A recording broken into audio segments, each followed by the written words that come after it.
સેવામાં ક્યારે બદલાની ભાવના ન હોય.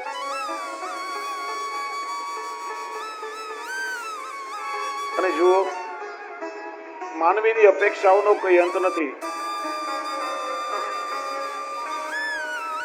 ઘણા લોકો ઠાકોરજીની ભક્તિ કરતા હોય, પણ એ ભક્તિની સામે બદલાની ભાવના પણ હોય, તો એ સાચી ભક્તિ ના કહેવાય. હું આટલા વર્ષથી ઠાકોરજીની સેવા કરું છું, મને ધંધામાં કેમ ખોટ આવી? પ્રભુ મારી સામે જોતા નથી. આટલી માળાઓ કરું છું, આટલું મેં ઠાકોરજીનું નામ લીધું, તો મારી સાથે જ આવું કેમ થયું? જ્યાં સ્વાર્થ વૃત્તિ આવી, જ્યાં અપેક્ષા આવી, જ્યાં બદલાની ભાવના આવી, ત્યાં આપણો દાસ ભાવ ખંડિત થઈ જાય છે. પછી એ સંબંધ તો નોકર અને માલિકની જેમ કેવલ સ્વાર્થનો સંબંધ બની જાય છે.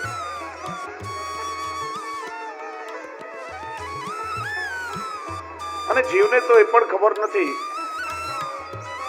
કે આપણી વૃત્તિઓ બહુ વામણી છે. માગી માગીને કેવલ આપણે આપણો સ્વાર્થ વિચારશું, પણ ઠાકોરજી તો દરેક પ્રકારે કૃપા કરવાનું વિચારે છે. પ્રભુ ક્યારે કઈ રીતે કૃપા કરશે એનો જીવને અંદાજો નથી હોતો.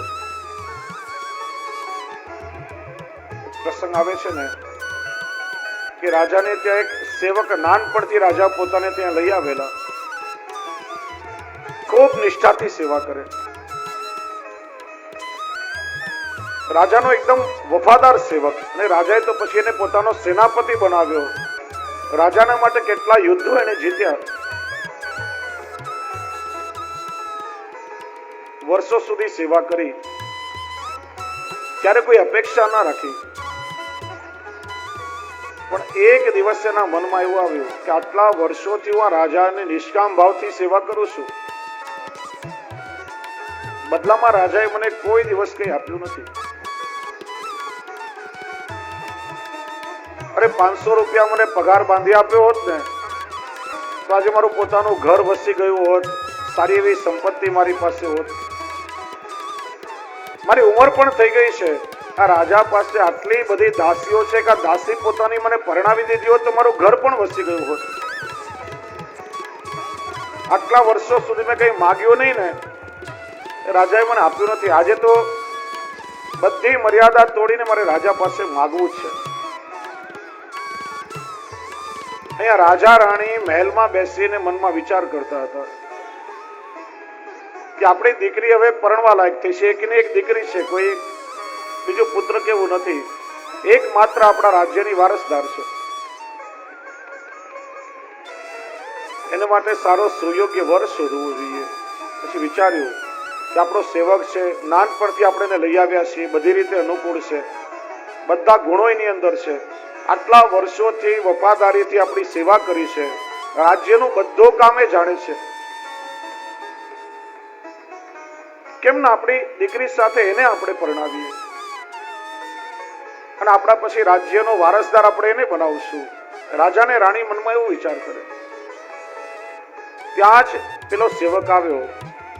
રાજા કે આવો આવો, તમને જ અમે યાદ કરી રહ્યા હતા, અમે કંઈક વિચાર મનમાં કર્યો છે. તો પેલો નોકર કે તમારો વિચાર પછી કેજો, પેલા મારી વાત સાંભળો. તો કે શું? આટલા વર્ષોથી હું તમારી સેવા કરું છું, તમે બદલામાં મને કંઈ આપ્યું નથી. બદલામાં કંઈક સંપત્તિ તમારે મને દેવી જોઈએ, અને હવે હું પરણવા લાયક થયો છું. આટલી દાસીઓ તમારા દરબારમાં છે, એકાદ દાસી સાથે મને પરણાવ્યો હતો. રાજા કે જાઓ, તમને રહેવા માટે કે મહેલ પણ આપ્યો અને અમારી દાસી સાથે તમારા લગ્ન પણ કરાવી આપ્યા. વિચારો કે રાજા શું વિચાર કરતા હતા. પેલા કઈ ન માગ્યું હોત તો એને શું મળત, અને માગ્યું તો એને શું મળ્યું. આપણે 2 હાથથી માગીએ છીએ અને આપવા વાળો 1000 હાથથી આપણને આપી રહ્યો છે.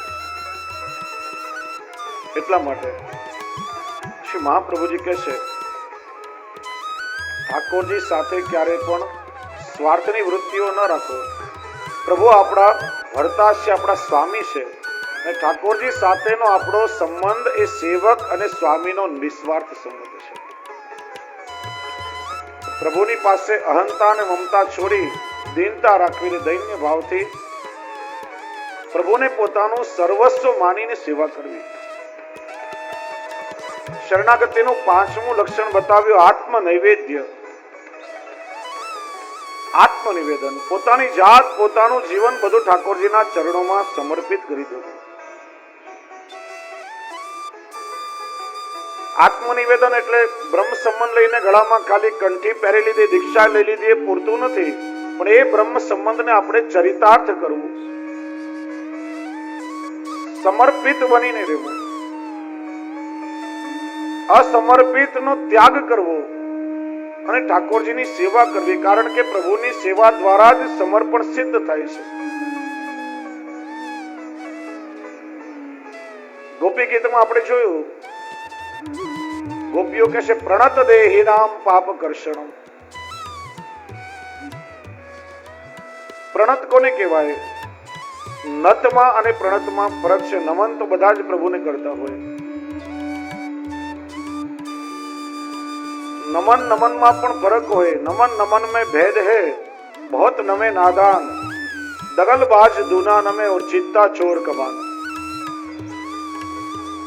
जेना मन में बहुत स्वार्थनी वृत्ति होय ने आम वाका वળી વળીને ઝૂકી ઝૂકીને આવતા હોય, આમ ચરણ માળોટી જતા હોય.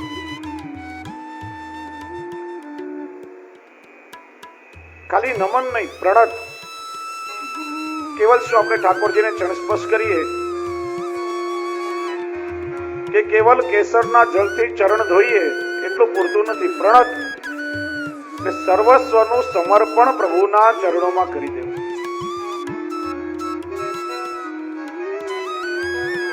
સર્વસ્વ ઠાકોરજીના ચરણોમાં સમર્પિત થઈ જાય. આત્મનિવેદ્ય. અહંતા ને મમતા. અહંતા એટલે હું, જે પોતાના પણાનું ગુમાન છે, અને મમતા જેટલી પણ વસ્તુમાં આપણી આસક્તિ છે, જેને આપણે પોતાની માનીએ છીએ, એ બધાનું સારી રીતે સમર્પણ પ્રભુના ચરણોમાં થઈ જાય. કારણ કે અહંતા ને મમતા તોડવી કે છોડવી સહેલી નથી. કારણ કે અનેક જન્મોથી આપણી સાથે જોડાયેલી છે. અરે માનો કોઈ વૈરાગી હોય ને, ઘરબાર છોડી સંસાર છોડીને જંગલમાં ચાલ્યો જાય ને જંગલમાં એકાદ ઝૂંપડું બનાવીને રહે ને, તો હું સાધુ છું અને આ ઝૂંપડું મારું છે, એટલી અહંતા ને મમતા તો ખૂણે ખાચરે રહેતી જ હોય છે. પૂર્ણ રૂપે તોડવી કે છોડવી શક્ય નથી. એટલી પણ મમતા જો આપણી અંદર હશે ને તો પણ બાધક બનશે. ગોપીજનોને તો સૌભાગ્ય મત આવ્યો હતો કે ઠાકોરજી તો કેવલ અમારા છે, પ્રભુ અમારે આધીન થયા છે, તો પણ ઠાકોરજીને ના ગમ્યું. પ્રભુ અંતર્ધાન થઈ ગયા. જે ભક્તિ માર્ગમાં સૌભાગ્ય મદ પણ પ્રભુને ના ગમે, ત્યાં લૌકિક અહંતા ને મમતાને પ્રભુ કેવી રીતે ચલાવી દે? અને તોડવું કે છોડવું શક્ય નથી. એટલે શ્રી મહાપ્રભુજીએ સરળ ઉપાય બતાવ્યો કે એને પ્રભુના તરફ મોડી દો, ઠાકોરજીને સમર્પિત કરી દો. હું કોણ?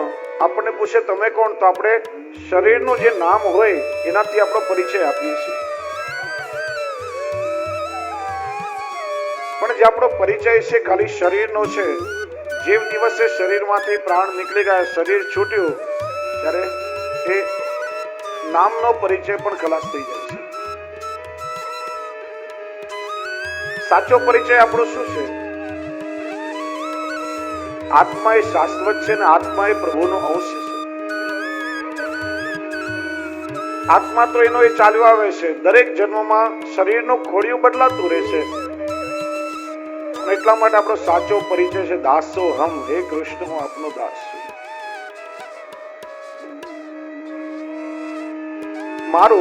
મારું શું છે? તમને કોઈ પૂછે તમારું શું છે, તો આપણે કહીએ આ ઘર મારું છે. પતિ કહેશે આ પત્ની મારી છે, પત્ની કહેશે આ પતિ મારો છે, પતિ પત્ની કહેશે આ સંતાન અમારા છે, આ મિત્રો અમારા છે, આ બેંકમાં રાખેલા રૂપિયા અમારા છે, આ ગાડી અમારી છે, આ સોનાના હીરાના દાગીના અમારા છે, આ બધું અમારું છે, એ આપણી મમતા છે. પણ આ મારો ને તારો બધો સંબંધ ક્યાં સુધી રહેવાનો છે? જ્યાં સુધી આ શરીર છે ત્યાં સુધી. જે દિવસે શરીરમાંથી પ્રાણ નીકળ્યા ત્યારે મકાનનો માલિક બીજો કોઈ હશે, ગાડી કોઈ બીજું ફેરવતું હશે, બેંક બેલેન્સ બીજાના નામે ટ્રાન્સફર થઈ જશે, દાગીના વળી ત્રીજું કોઈ પહેરતું હશે. બધા જ સંબંધો પૂરા થઈ જવાના.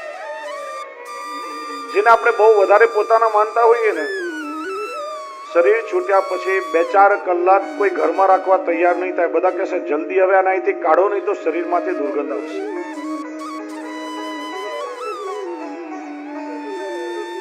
શરીર હોય ત્યાં સુધી બધો સંબંધ હતો. અને આ તો સમાજ છે. આ લૌકિકના લોકો કેવા છે કે જ્યારે આપણે સુખમાં હોઈએ ને ત્યારે તો સગા સંબંધીઓ વધી જાય, અને જ્યારે જીવનમાં કોઈ દુઃખ આવે ને ત્યારે બધા સંબંધીઓ એક પછી એક છોડીને ચાલ્યા જતા હોય.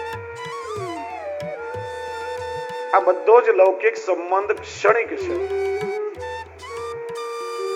સૌથી વધારે આપણા શરીર ઉપર આપણને મમતા હોય છે કે આ શરીર તો મારું છે, પણ આપણા શરીર ઉપર આપણું ચાલતું હોય, શા માટે વૃદ્ધાવસ્થા આવે, શા માટે માંદગી આવે, શા માટે મૃત્યુ આવે?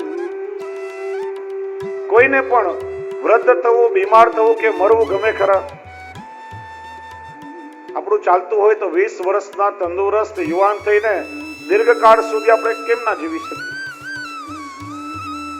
પણ યાદ રાખો, જન્મ, મૃત્યુ, જરા અને વ્યાધિ એ ક્યારે પણ જીવના કંટ્રોલમાં નથી. એ પ્રભુની ઈચ્છાને આધીન છે. આપણું એના પર કઈ ચાલતું નથી. આપણા શરીર ઉપર પણ આપણું ચાલતું નથી, તો આ જગતમાં કઈ વસ્તુ પર આપણું ચાલશે? આ બધો જ સંબંધ શરીર સાથેનો છે, જ્યારે આત્માનો સંબંધ અનાદિકાળથી પ્રભુની સાથે જોડાયેલો છે. અને એ જ સાચા સંબંધને આપણે ભૂલી જઈએ છીએ. એટલા માટે તો ગદ્ય મંત્રના પ્રારંભમાં જ એ સ્મરણ કરાવવામાં આવે છે, ભગવાન કૃષ્ણથી વિખૂટા પડે હજારો વર્ષોનો સમય વ્યતીત થવાથી ભગવાનની પ્રાપ્તિ માટે જે તાપ ક્લેશનો આનંદ થવો જોઈએ, એ જેને તિરોધાન થયો છે એવો હું જીવ.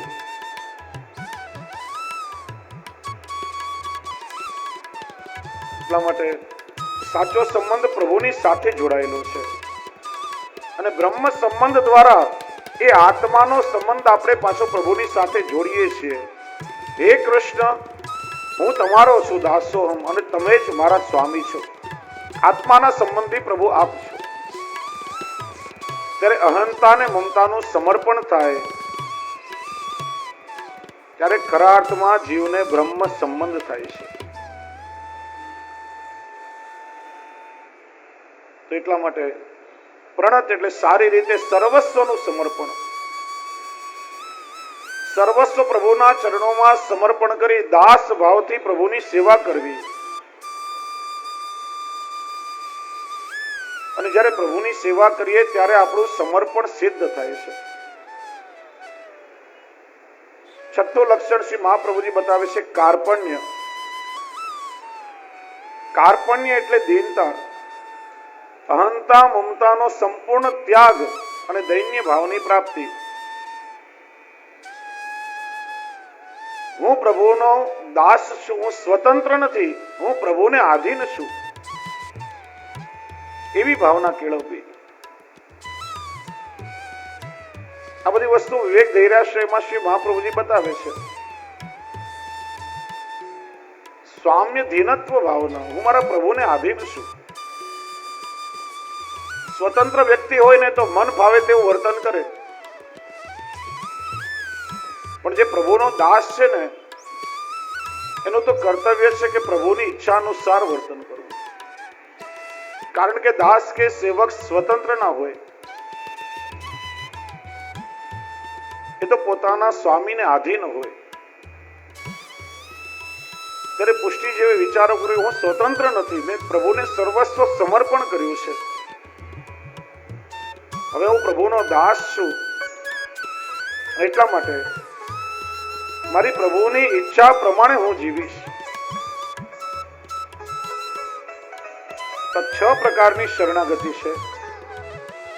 શ્રી મહાપ્રભુજી કહે છે આ 6 પ્રકારની શરણાગતિ ભગવત કૃપાથી આપણને પ્રાપ્ત થશે.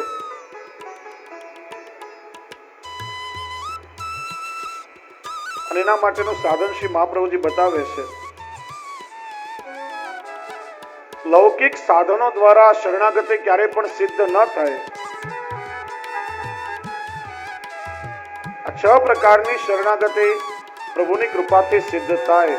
અને એ શરણાગતિ સિદ્ધ કરવા માટે આ કૃષ્ણાશ્રયનો પાઠ તમે નિત્ય ઠાકોરજીની સન્મુખ દીનતાપૂર્વક કરો. કૃષ્ણાશ્રયનો પાઠ દીનતાપૂર્વક પ્રભુની સન્મુખ કરવાથી આ 6 પ્રકારની શરણાગતિ તમને પ્રભુની કૃપાથી સિદ્ધ થશે. શરણાગતિ સિદ્ધ થશે ત્યારે તમારી ભક્તિ પરિપક્વ બનશે, પુષ્ટ બનશે. અને ત્યારે ફલરૂપે ઠાકોરજીની કૃપાનો અનુભવ આમ સહજ તમને થવા લાગશે. એ જ કૃષ્ણાશ્રય ગ્રંથની ફલશ્રુતિ છે. આ કૃષ્ણાશ્રય પર 6 ટીકાઓ લખાયેલી છે. આપણા પરાવર્તી મહાનુભાવ આચાર્યો વિદ્વાનો એના પર વિવેચન કર્યા છે.